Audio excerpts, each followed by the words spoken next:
Here come the Irish. When BYU and Notre Dame take the field here in South Bend tomorrow, it'll bring together two unique schools that share much more than a sporting event.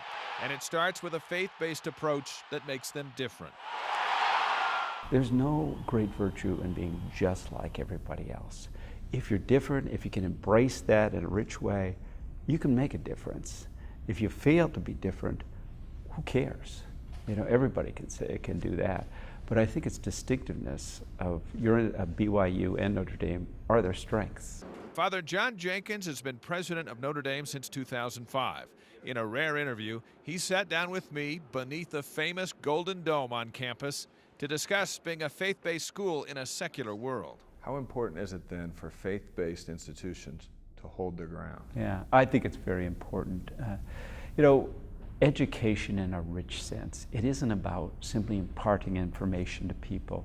It's about shaping them as human beings. If we cannot call on the richness of our religious traditions to help inform how we do that, to help those young people form their consciences, to grow as people, education is poor for it.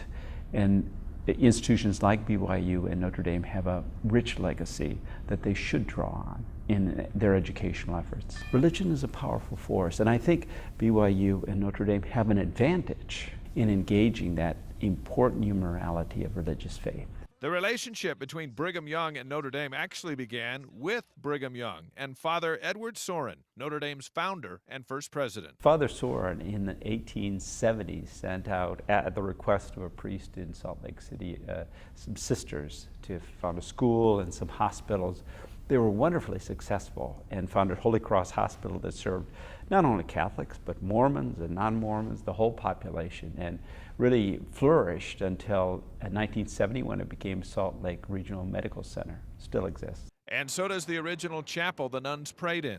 I imagine most people listening to this have no idea. Absolutely, but it shows this sort of connections, because I know Brigham Young was very favorable to these women and the work they did. He ran the university. Father Sorin and Brigham Young shared correspondence, among other things. He did have the Brigham Young That was a look back then. Yeah, that's right. And the Red Sox have it today. Yeah, that's right.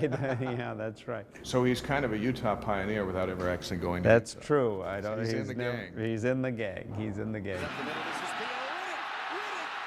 Tomorrow, the two schools will tackle each other, but truth be told, they're tackling together when it comes to keeping faith relevant in higher education. We can, with others, be a beacon for the possibility of bringing faith together with knowledge, bring ethical concerns together with expertise, bring hope to the world. The world badly needs hope. In South Bend, Dave McCann, KSL 5 News.